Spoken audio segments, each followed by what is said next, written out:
Assalamualaikum warahmatullahi wabarakatuh. Kami dari kelompok 3 akan mempresentasikan materi tentang konsep dan distribusi probabilitas. Pengertian probabilitas. Probabilitas adalah suatu ukuran tentang kemungkinan suatu peristiwa atau event akan terjadi di masa mendatang. Probabilitas dinyatakan antara 0 sampai 1 atau dalam persentase. Dalam mempelajari probabilitas, ada 3 kata kunci yang harus diketahui. Yang pertama, eksperimen. Yang kedua, hasil atau outcome. Yang ketiga, kejadian atau peristiwa. Probabilitas suatu kejadian adalah angka yang menunjukkan kemungkinan terjadi suatu kejadian. Nilainya di antara 0 dan 1. Kejadian yang mempunyai nilai probabilitas 1 adalah kejadian yang pasti terjadi atau sesuatu yang telah terjadi. Misalnya, matahari yang masih terbit di timur sampai sekarang. Sedangkan suatu kejadian yang mempunyai nilai probabilitas 0 adalah kejadian yang mustahil atau tidak mungkin terjadi. Misalnya, seekor kambing melahirkan seekor sapi. Probabilitas atau peluang suatu kejadian A terjadi dilambangkan dengan notasi P tanda kurung A atau PR tanda kurung A. Sebaliknya, probabilitas bukan A atau komplement A atau probabilitas suatu kejadian A tidak akan terjadi adalah 1 minus P dalam kurung A. Yang selanjutnya, fungsi dan manfaat probabilitas. Fungsi probabilitas dibagi menjadi 3. Yang pertama, membantu peneliti dalam mengambil keputusan yang lebih tepat. Pengambilan keputusan yang lebih tepat dimaksudkan tidak ada keputusan yang sudah pasti, karena kehidupan mendatang tidak ada yang pasti kita ketahui dari sekarang, karena informasi yang didapat tidaklah sempurna. Yang kedua, dengan teori probabilitas, kita dapat menarik kesimpulan secara tepat atas hipotesis yang terkait tentang karakteristik populasi. Menarik kesimpulan secara tepat atas hipotesis atau perkiraan sementara yang belum teruji kebenarannya yang terkait tentang karakteristik populasi pada situasi ini, kita hanya mengambil atau menarik kesimpulan dari hipotesis. Bukan berarti kejadian yang akan datang kita sudah ketahui apa yang akan terjadi. Mengukur derajat ketidakpastian dan analisis sampel hasil penelitian dari suatu populasi.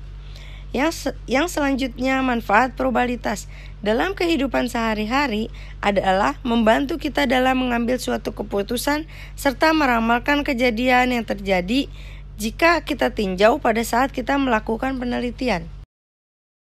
Pendekatan terhadap probabilitas yang dibagi menjadi 3. Yang pertama, pendekatan klasik. Mengasumsikan bahwa sebuah peristiwa mempunyai kesempatan untuk terjadi yang sama besar.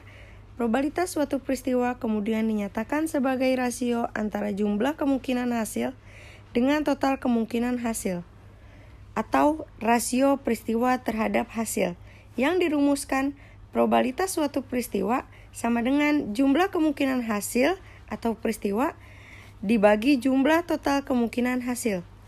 Yang selanjutnya ada pendekatan relatif. Besar probabilitas suatu peristiwa tergantung pada berapa banyak suatu peristiwa terjadi dari keseluruhan percobaan atau kegiatan yang dilakukan. Rumusnya, probabilitas kejadian relatif sama dengan jumlah peristiwa yang terjadi dibagi jumlah total percobaan atau kegiatan. Yang selanjutnya, pendekatan subjektif. Probabilitas suatu kejadian didasarkan pada penilaian pribadi yang dinyatakan dalam suatu derajat kepercayaan. Penilaian subjektif diberikan karena terlalu sedikit atau tidak ada informasi yang diperoleh atau berdasarkan keyakinan. Misalnya, menurut Menteri Keuangan Indonesia periode 2014-2019, Indonesia tidak akan pernah krisis karena pondasi ekonomi kuat. Contoh yang selanjutnya, Anda akan mendapatkan nilai B untuk mata kuliah statistik. Yang selanjutnya, menurut Presiden Amerika Serikat, rakyat Irak akan menyambut tentara Amerika dengan sukacita. Yang selanjutnya, hukum penjumlahan dengan rumus P tanda kurung A atau B sama dengan P tanda kurung A ditambah P tanda kurung B. Contoh, P tanda kurung A sama dengan 0,60 P tanda kurung B sama dengan 0,40. Maka P tanda kurung A atau B sama dengan 0,6 ditambah 0,4 sama dengan 1,0. Untuk menerapkan aturan penjumlahan ini, harus dilihat jenis kejadiannya, apakah merupakan peristiwa atau kejadian bersama atau peristiwa saling lepas. Yang dapat dijelaskan sebagai berikut. Peristiwa atau kejadian bersama ialah dua peristiwa atau lebih disebut peristiwa atau kejadian bersama non-mutually exclusive atau joint. Apabila kedua peristiwa atau lebih tersebut dapat terjadi pada saat bersamaan tetapi tidak selalu bersama. Probabilitas peristiwa atau kejadian bersama dirumuskan sebagai berikut, yaitu P tanda kurung A atau B sama dengan P tanda kurung A ditambah P tanda kurung B dikurang P tanda kurung AB. Yang selanjutnya, peristiwa saling lepas ialah dua peristiwa atau lebih disebut saling lepas atau mutually exclusive jika kedua atau lebih peristiwa itu tidak dapat terjadi pada saat yang bersamaan. Jika kejadian menjual saham P tanda kurung A, maka kejadian membeli saham P tanda kurung B tidak akan terjadi pada waktu yang bersamaan. Jika kejadian A dan B saling lepas, hukum penjumlahan menyatakan bahwa probabilitas suatu kejadian atau probabilitas kejadian lain terjadi sama dengan penjumlahan probabilitas masing-masing kejadian. Hukum tersebut dinyatakan sebagai berikut. Rumusnya P sama dengan AB sama dengan 0. Maka P tanda kurung A atau B sama dengan P tanda kurung A ditambah P tanda kurung B dikurang 0. Atau sama saja seperti P tanda kurung A ditambah P tanda kurung B. Yang kedua itu hukum perkalian. Hukum perkalian itu menghendaki setiap peristiwa adalah independen, yaitu suatu peristiwa terjadi tanpa harus menghalangi peristiwa lain terjadi. Seperti peristiwa A dan B yang independen. Artinya, apabila peristiwa A terjadi, maka tidak akan menghalangi terjadinya peristiwa B. Hukum perkalian untuk probabilitas kejadian A dan B yang saling independen dinyatakan dengan probabilitas A dan B sama dengan peristiwa A dikali peristiwa B. Dalam konsep probabilitas, hukum perkalian itu diterapkan secara berbeda menurut jenis peristiwanya. Ada dua jenis peristiwa dalam hukum perkalian. Yang pertama, kejadian bersyarat, yang artinya probabilitas suatu peristiwa akan terjadi dengan ketentuan peristiwa lain telah terjadi. Misalnya, probabilitas B pada A. Hukum perkalian untuk probabilitas bersyarat bahwa peristiwa B terjadi dengan syarat peristiwa A telah terjadi dinyatakan dengan probabilitas B pada A sama dengan peristiwa AB per peristiwa A. Yang kedua, peristiwa pelengkap atau complementary event. Artinya, peristiwa pelengkap menunjukkan bahwa apabila ada dua peristiwa A dan B yang saling melengkapi, sehingga jika peristiwa A tidak terjadi, maka peristiwa B pasti terjadi. Probabilitas keduanya dapat dirumuskan dengan probabilitas A ditambah probabilitas B sama dengan 1, atau probabilitas A sama dengan 1 dikurangi peristiwa B. Selanjutnya itu teorema Bayes. Teorema Bayes itu dikemukakan oleh seorang pendeta Presbyterian Inggris pada tahun 1763 yang bernama Thomas Bayes. Teorema Bayes ini kemudian disempurnakan oleh Laplace. Teorema Bayes itu digunakan untuk menghitung probabilitas terjadinya suatu peristiwa berdasarkan pengaruh yang didapat dari hasil observasi.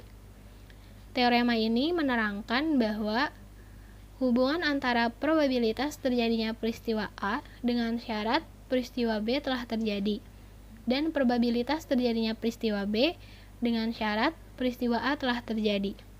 Teorema ini itu didasarkan pada prinsip bahwa tambahan informasi dapat memperbaiki probabilitas.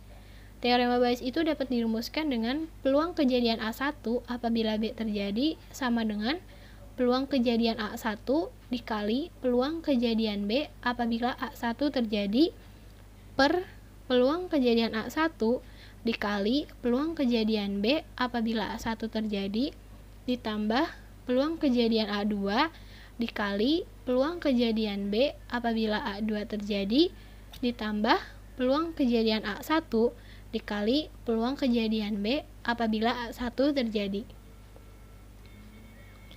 Selanjutnya ada prinsip menghitung probabilitas. Yang pertama, faktorial. Faktorial itu digunakan untuk mengetahui berapa banyak cara yang mungkin dalam mengatur suatu kelompok. Rumusnya, faktorial itu dilambangkan dengan tanda seru. Faktorial sama dengan N tanda seru. Yang kedua, permutasi. Digunakan untuk mengetahui sejumlah kemungkinan susunan jika terdapat satu kelompok objek. Permutasi ini dirumuskan dengan NPR sama dengan N faktorial per N dikurangi R faktorial. Dan yang ketiga itu kombinasi. Digunakan apabila tertarik pada beberapa cara sesuatu diambil dari keseluruhan objek tanpa memperhatikan urutannya. Rumus kombinasi itu NCR sama dengan N faktorial per R faktorial dikali N dikurangi R faktorial. Pengertian distribusi probabilitas. Distribusi probabilitas adalah suatu distribusi yang menggambarkan peluang dari sekumpulan variat sebagai pengganti frekuensinya. Probabilitas kumulatif adalah probabilitas dari suatu variabel acak yang mempunyai nilai sama atau kurang dari suatu nilai tertentu. Kunci aplikasi probabilitas dalam statistik adalah memperkirakan terjadinya peluang atau probabilitas yang dihubungkan dengan terjadinya peristiwa tersebut dalam beberapa keadaan. Jika kita mengetahui keseluruhan probabilitas dari kemungkinan outcome yang terjadi, seluruh probabilitas kejadian tersebut akan membentuk suatu distribusi probabilitas. Fungsi distribusi peluang pada umumnya dibedakan atas distribusi peluang diskrit dan distribusi peluang kontinu. Distribusi probabilitas diskrit. Peubah acak diskrit adalah peubah acak yang ruang rentangnya merupakan himpunan yang berhingga atau tak berhingga tapi terhitung dengan rumus-rumus sebagai berikut. Kemudian distribusi uniform diskrit. Jika peubah acak X mempunyai nilai X1, X2, X3 sampai Xk dengan peluang yang sama, maka distribusi seragam diskrit didefinisikan sebagai rumus berikut. Kemudian rataan dan variasi dari distribusi seragam diskrit rumusnya adalah sebagai berikut. Distribusi binomial. Distribusi binomial didasarkan pada proses Bernoulli. Pada proses Bernoulli, suatu eksperimen sering terdiri dari beberapa usaha yang berulang-ulang, di mana tiap usaha mempunyai dua kemungkinan, sukses atau gagal. Sifat-sifat proses Bernoulli adalah sebagai berikut. Yang pertama, eksperimen terdiri dari N usaha yang berulang. Yang kedua, setiap usaha memberikan hasil yang dapat diklasifikasikan menjadi sukses atau gagal. Yang ketiga, peluang dari sukses adalah P yang bersifat 6. Yang keempat, peluang dari sukses adalah P yang bersifat tetap dalam setiap kali usaha. Yang kelima, tiap usaha tersebut bersifat independen satu sama lain. Distribusi multinominal. Jika suatu percobaan dapat menghasilkan K macam hasil E1, E2, dan E3, dan seterusnya, dengan peluang P1, P2, dan seterusnya, maka distribusi peluang dari perubahan acak X1, X2, dan seterusnya yang menyatakan banyak terjadi E1, E2, dan seterusnya dalam N usaha yang independen adalah sebagai berikut. Distribusi hipergeometrik. Distribusi hipergeometrik mempunyai sifat-sifat sebagai berikut. Yang pertama, secara acak diambil sebanyak N tanpa dikembalikan dari N benda. Yang kedua, K dari N benda diklasifikasikan sukses dan N K diklasifikasikan gagal.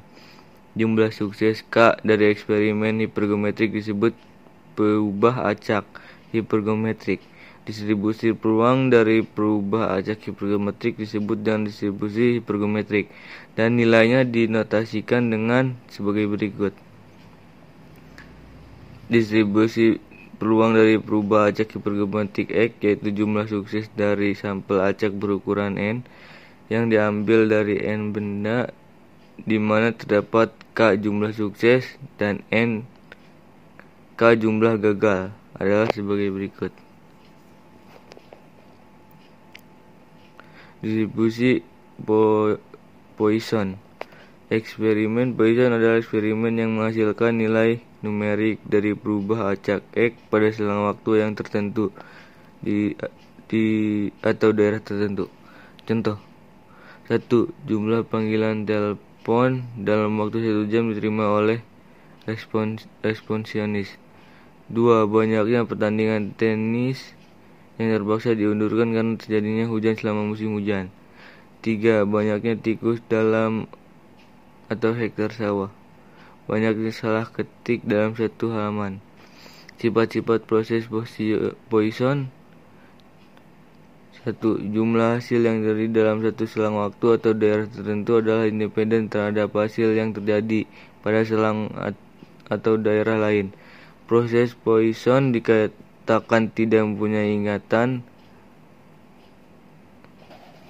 Yang kedua adalah peluang terjadinya suatu hasil tunggal dalam selang waktu yang sangat pendek atau daerah yang sangat pendek yang sangat kecil sebanding dengan panjang selang waktu atau besarnya daerah dan tidak bergantung pada banyaknya hasil yang terjadi di luar selang atau daerah tersebut.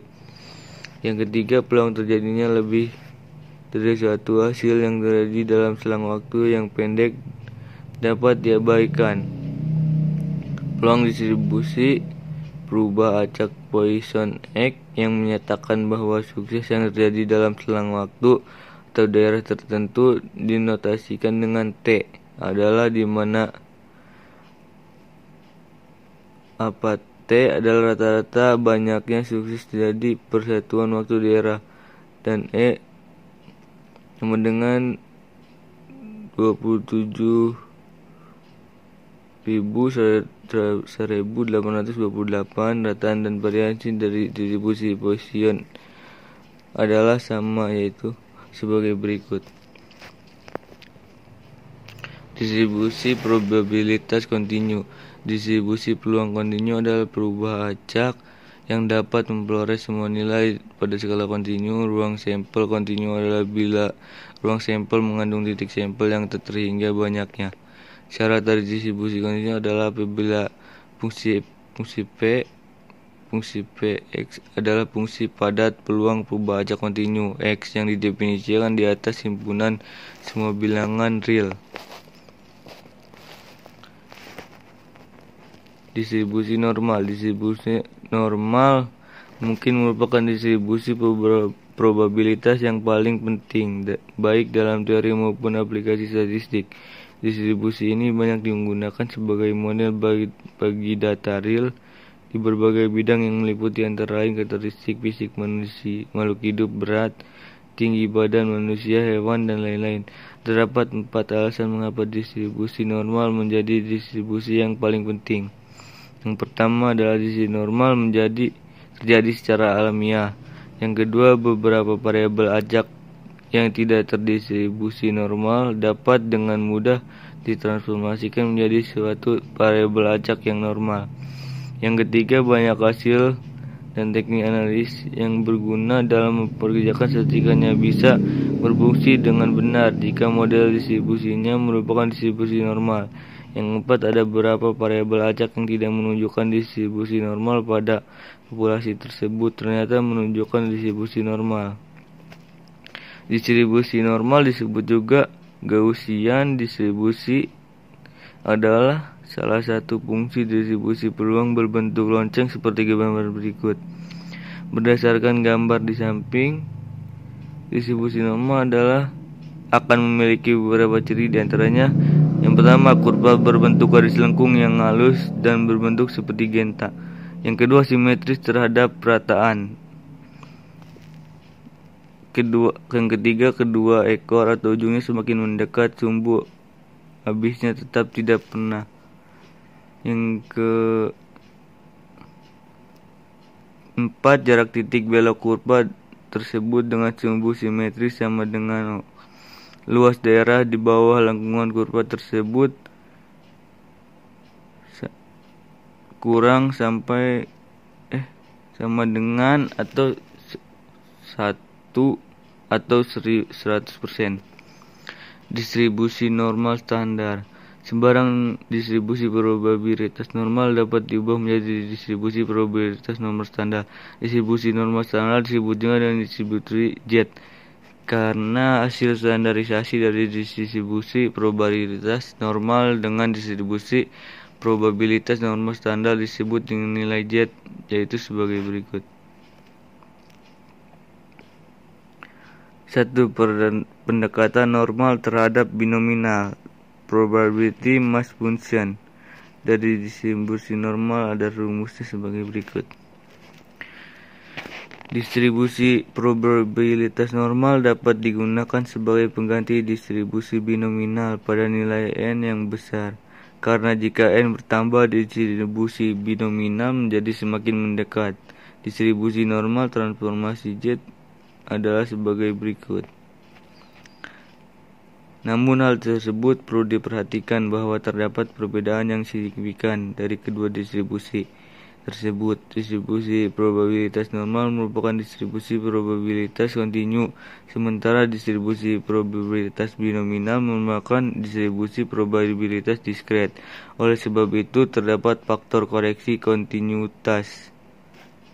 Faktor kontinuitas adalah nilai 0,5 yang dikurangkan atau dijumlahkan bergantung dengan pertanyaannya pada nilai yang terpilih ketika distribusi probabilitas diskret diperkirakan melalui distribusi probabilitas kontinu.